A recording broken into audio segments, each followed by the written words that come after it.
no reason to risk that on a 60-yard field goal attempt. Give them new life, and now here they are, off to their first 2-0 start since 2009, snapping the second longest drought in the NFL. They've scored on 14 of 17 offensive possessions this season.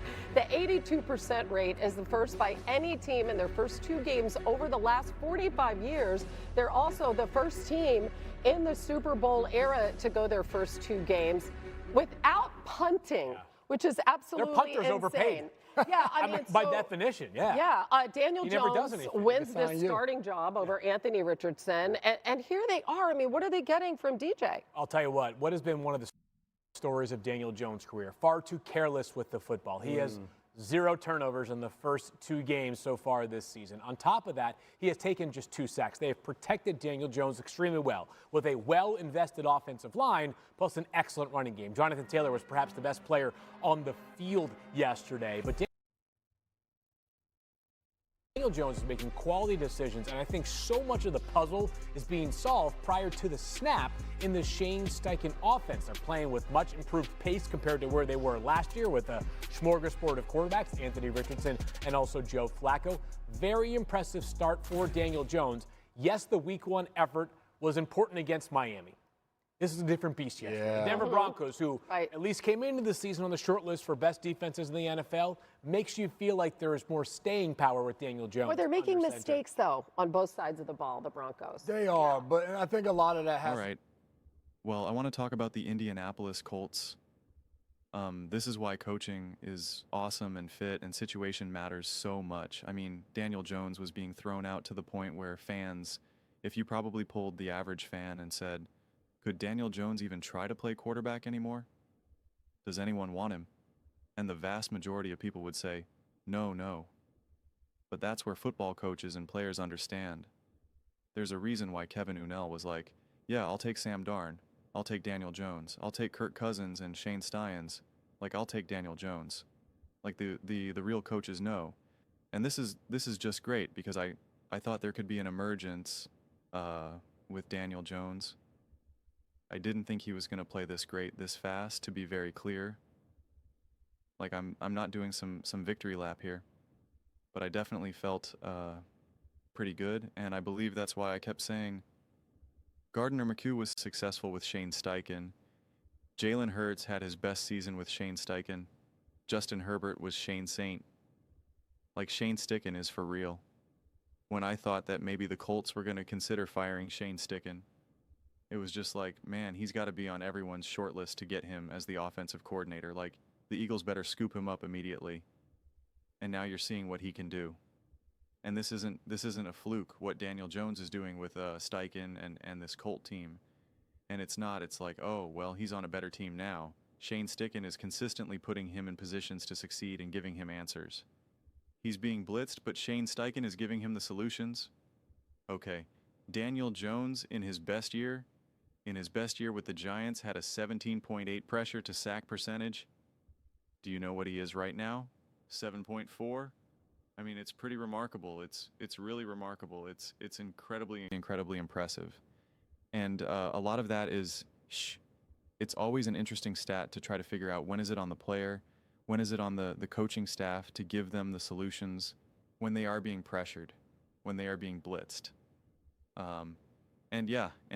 And it takes some unpacking. Sometimes it's clearly the mobility of the quarterback. Sometimes it's the coach giving him giving the quarterback a solution, giving him, people to spit the ball out to when you are facing that pressure, being able to isolate the throws and where they need to go. It's a combination of factors with the Josh Allens of the NFL, the Lamar Jacksons. Like, it's not exactly coaching. It's their physical gifts. But when you see a quarterback do not so well with pressure and then suddenly be great under pressure, they didn't just magically get great against the blitz. They're now with a coach who's, again, giving them the solutions. We've now seen Trevor Lawrence be significantly better, and with his pressure to sack percentage, which is what I said was going to happen once he got Liam Cohen. And I was going to say that Jared Goff now, his was going to take a hit once he lost Ben Johnson.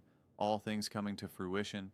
All things as Jared Goff now goes back up to 20% for his pressure to sack percentage. Like, these things matter. I know obviously Jared Goff got the feast the other day, but obviously against a not so good Chicago Bears team, but doesn't matter. So this is what's great to see. This is what's great to see. I mean, just Daniel Jones just looks so comfortable. He looks so confident. You can see, again, when blitz 16 for 24, 267 yards and a touchdown, and they're coming after him, right? 68% of dropbacks. Seems like all around the league, everyone is blitzing a lot.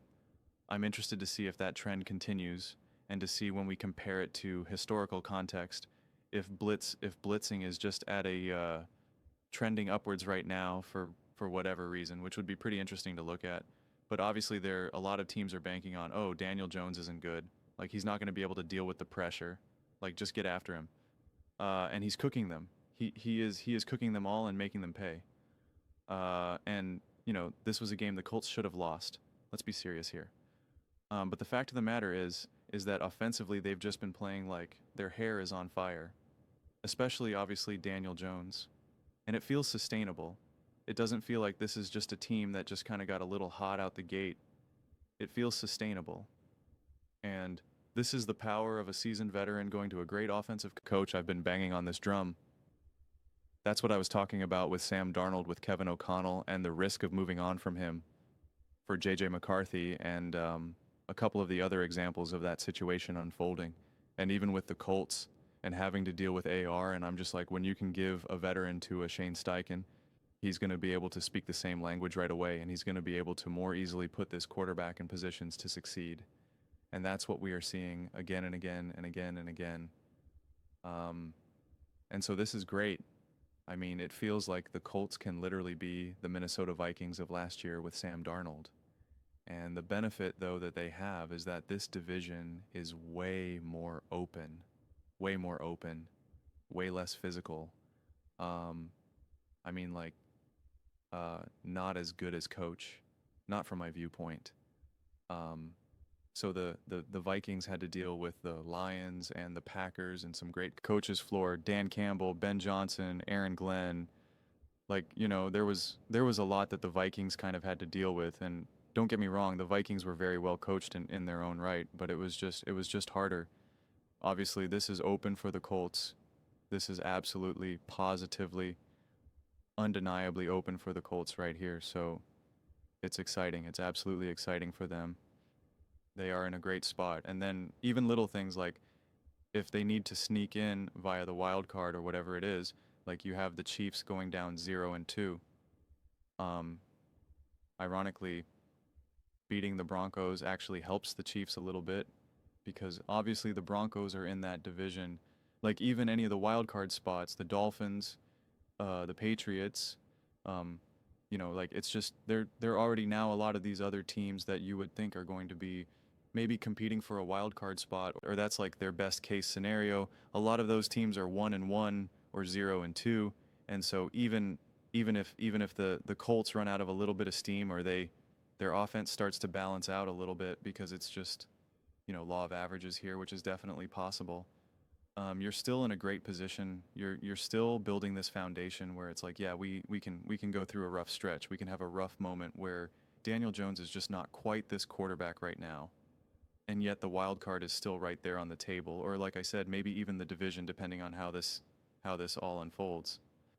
But they've been given a lot of gifts from just the NFL gods as a whole in terms of how all these wins and losses have been balanced out and who's winning and losing.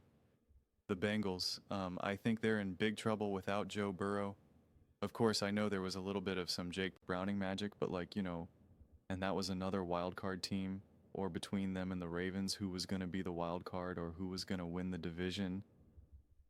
Like, you're right there, man. You are right there, and that's just great to be. I'm happy for Indianapolis, and Daniel Jones.